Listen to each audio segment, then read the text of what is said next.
Okay, I was asked if I could do an obsidian knife, and this is one of the pieces I just got in the box that looks long enough. And the easiest way to make a knife out of obsidian is just to make a long leaf-shaped point and wrap some cordage around the bottom half. And I think I have enough room to make one similar to this. It's going to be similar to a hasket point, probably. Although on this one I have the base wider, it looks like, than the middle. It's just tapered all the way down. Or let's see what else. I could make something like this and haft it to a piece of wood.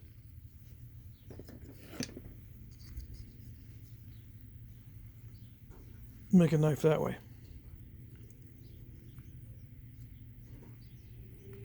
It's probably more often than not just haft it to a piece of wood. That way they can use it as a little dart point or something like that.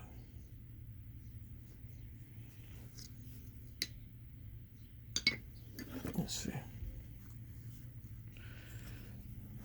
Yeah, and a pinch they could use it.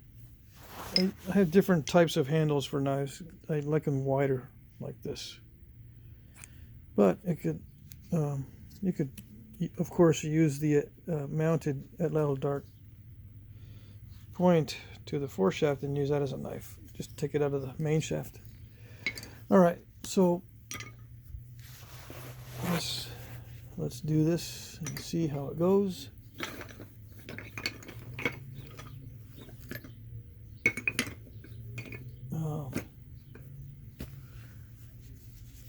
I'm missing some tools again.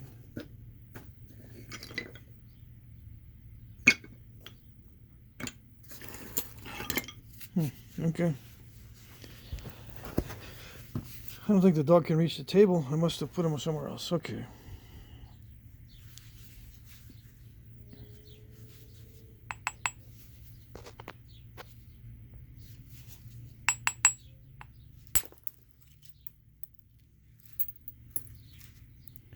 I gotta get rid of the bad areas first, which means I gotta take off a lot of this dicey material.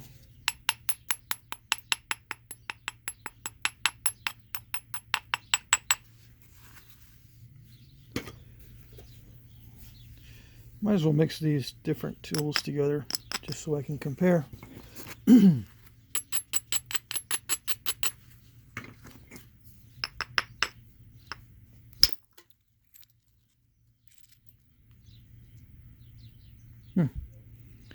Interesting inclusions in there. I think they're probably mostly on the surface. Okay.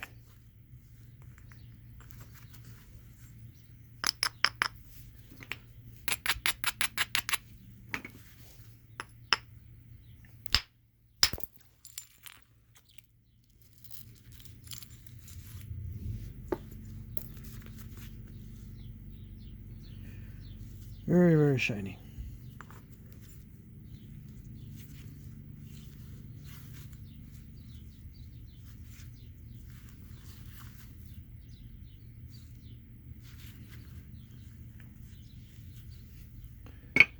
Let's see.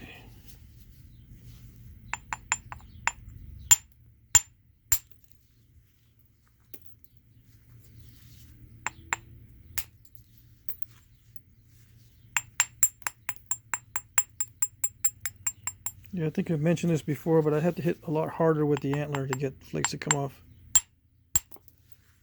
which shocks the piece a lot. So I'd rather just continue with iron.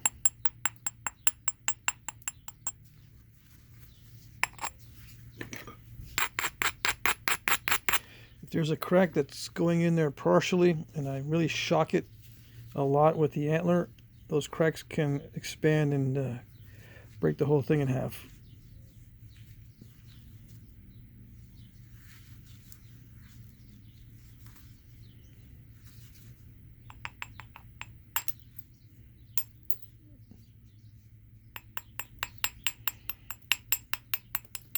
And breaking it in half is everyone's favorite, right?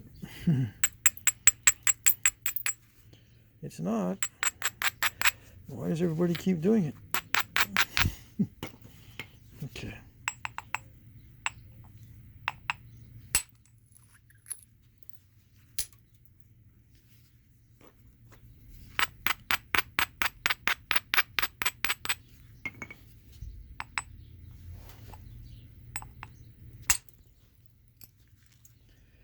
Yeah, pretty effortless.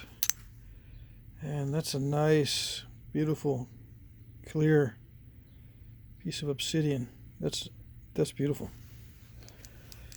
That's a usable flake right there. It's a knife right there. I don't have anything to cut. Let's see. Now I could cut one of my old gloves or something. But yeah, this is a very good blade in itself. Knife, instant knife. Okay.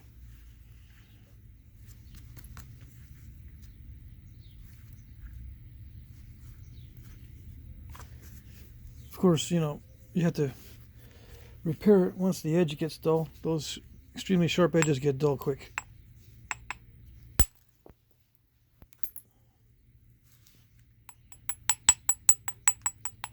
So if you want my theory on Flintknapping, Flintknapping started by first knocking off flakes like this, right? And using them, these are utilized flakes, using them as blades. But then when the blades get dull, what are you going to do? You can nap the edges. Eventually you nap enough edges and you can start napping the surface. Nap enough surfaces and you can get thin, usable tools without having to knock off those flakes, those long, thin flakes. It took thousands and thousands of years, or maybe millions of years, for the human mind to finally either become developed by their tool use, or the tools become developed by the increasing brain capacity. All right.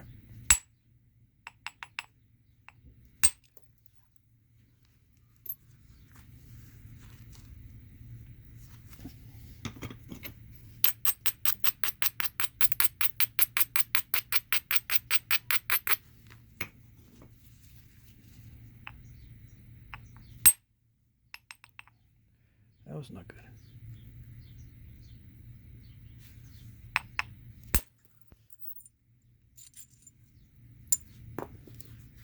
Something happened there.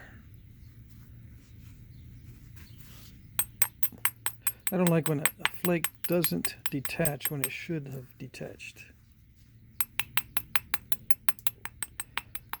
You only know that once you've napped a whole bunch.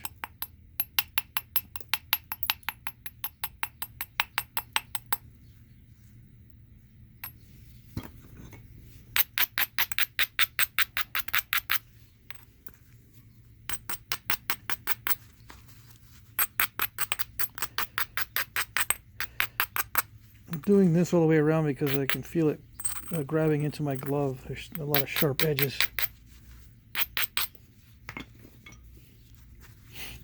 Okay.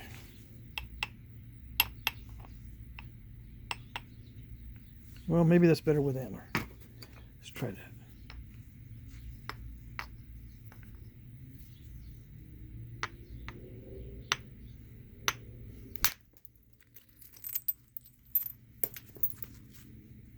Not too bad.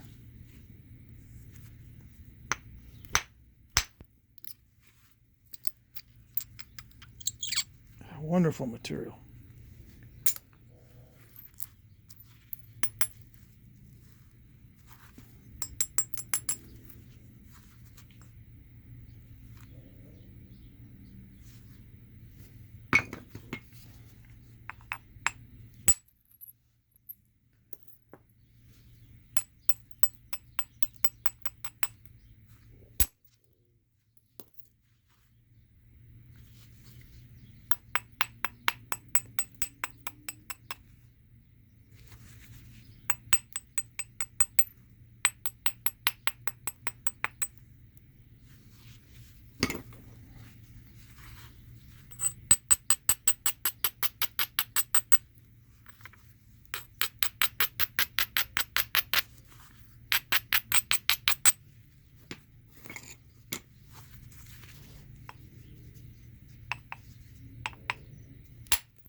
That's nice.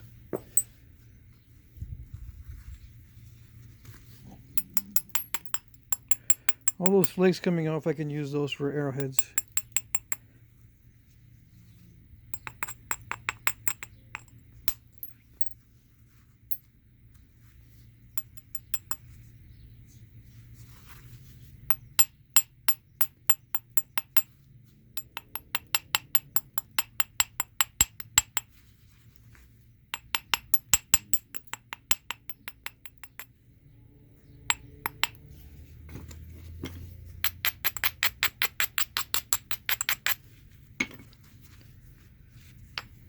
I want to see if I can get some nice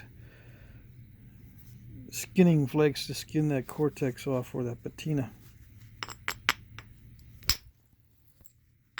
Not quite hard enough.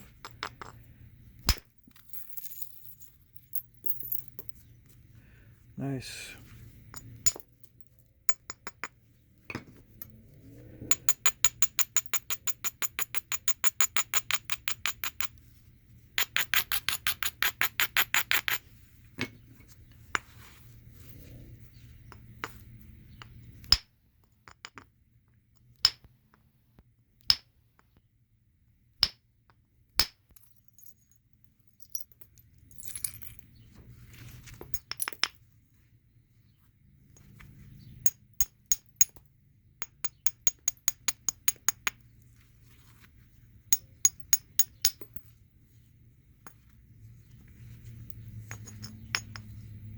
This is risky. Okay.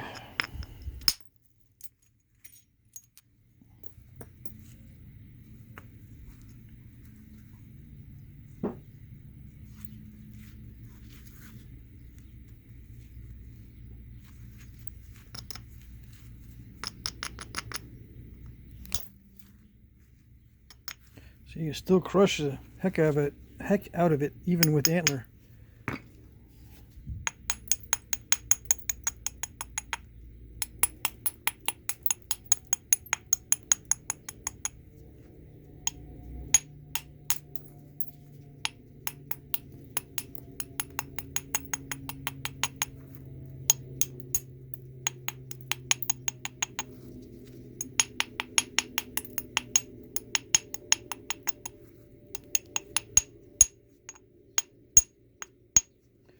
Wow, this is nice.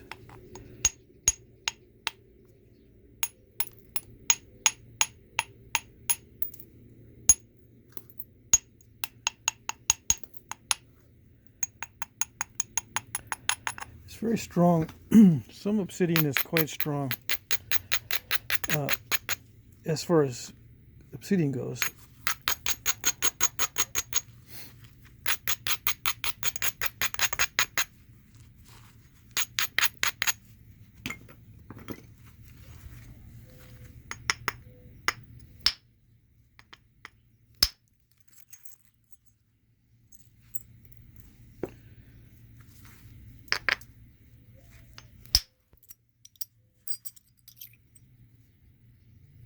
Pretty cool. Looks like there's no major issues. It's starting to become more clear.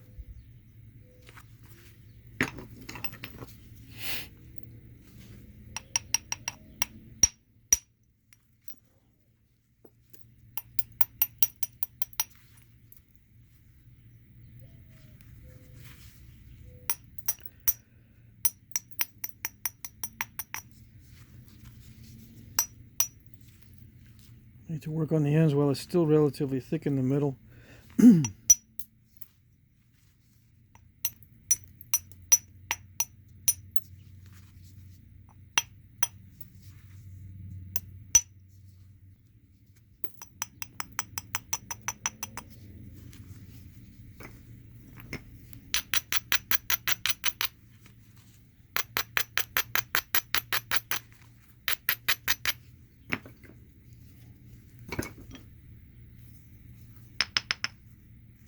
It's risky stuff.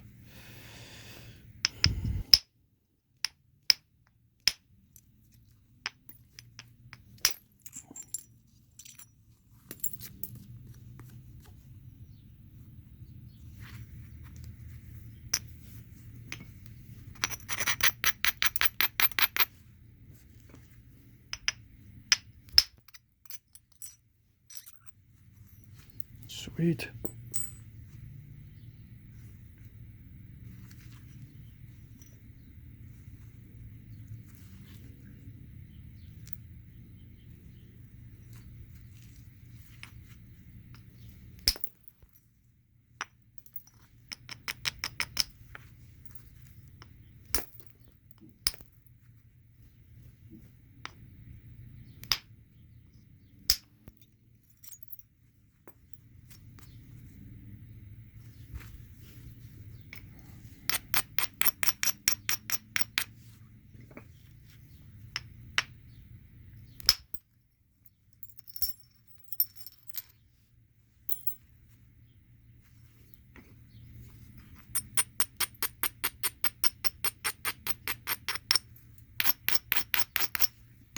I can get smaller bulbs of percussion with antler. Yeah. Minimal bulbs of percussion. Steel, I can get small bulbs, but it's risky. Once in a while you have a bad hit and it just dishes out a huge bulb. And it occurs right when you don't want it to.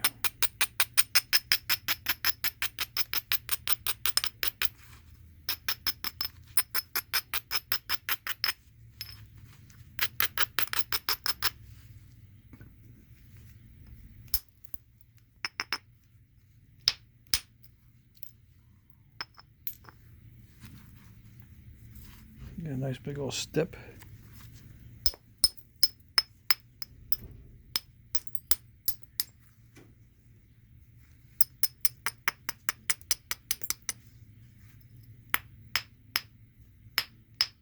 I can feel it pull there. I'm not going to do that.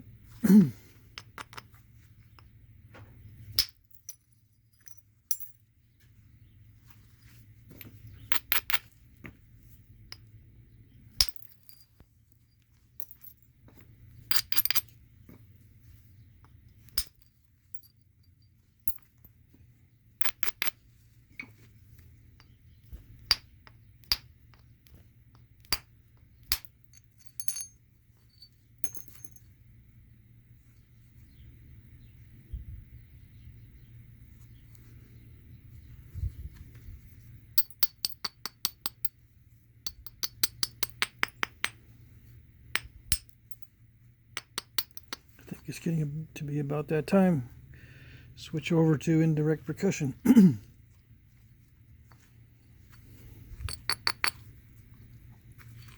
Kevin says hi, by the way. Right, Kevin?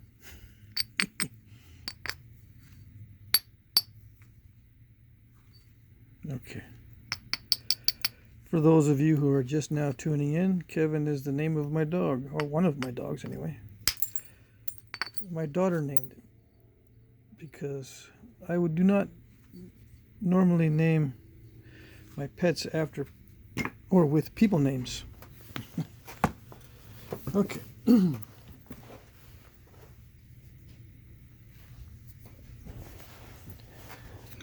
right, so let's switch over here. 19 minutes.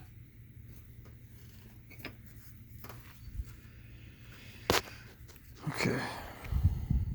It's a beautiful piece. I don't see any flaws in it as far as inclusions or any major cracks. It looks like a clear, looks like a single color obsidian.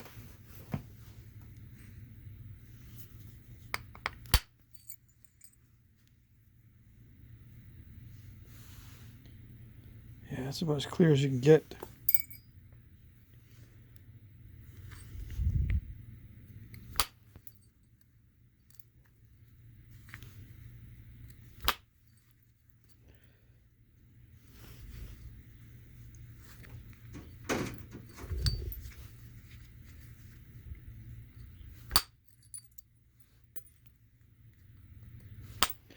So yeah, I'm just gonna whittle it down and see how it goes.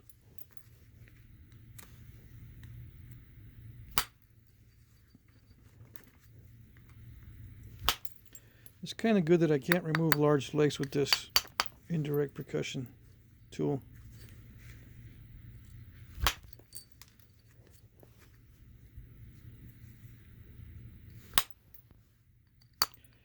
Just a little at a time is fine.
Have to be careful as it gets thinner.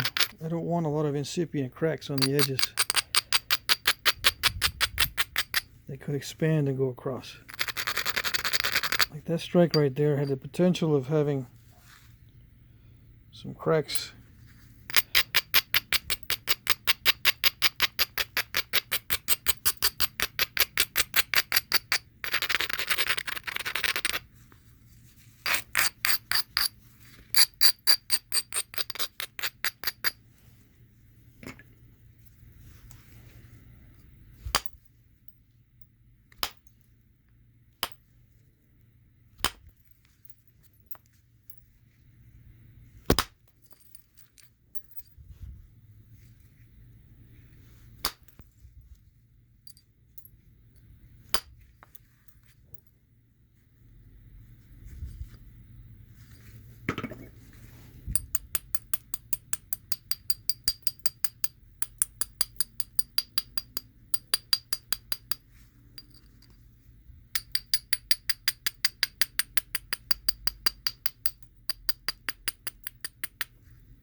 There's some percussion going on too with what I'm doing.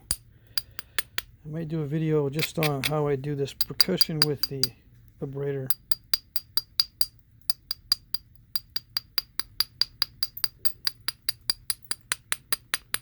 It's not just to take down the sharp edges.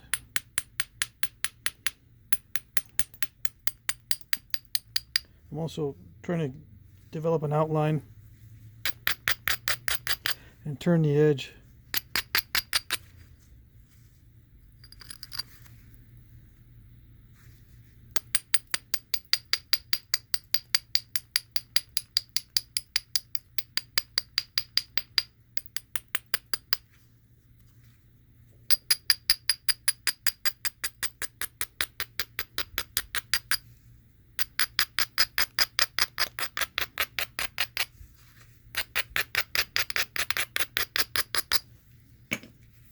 The more things you can do at once, the more time you save.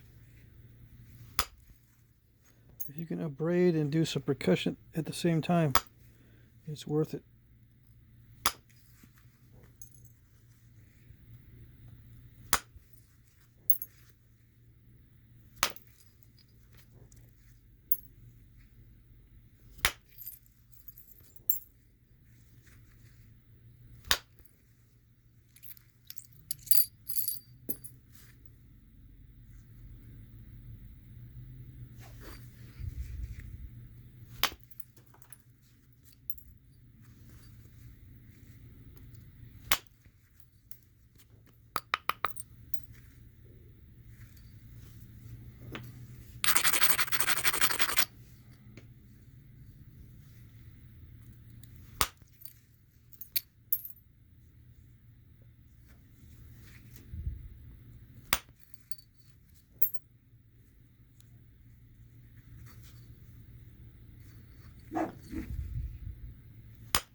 It will cut very, very easily.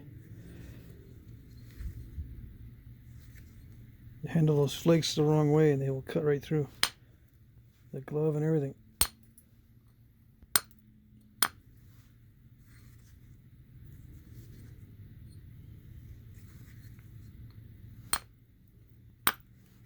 I'm getting scary thin for work. For working on the edges, I'm getting pretty thin. On the ends, I mean. I need to be careful right now.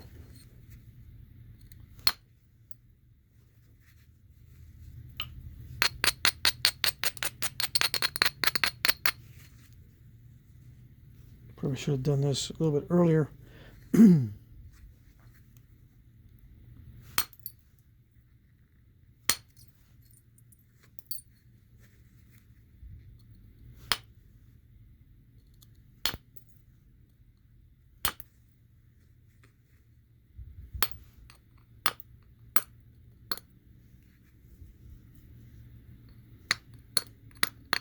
Okay, I'll pause here and continue on the next one.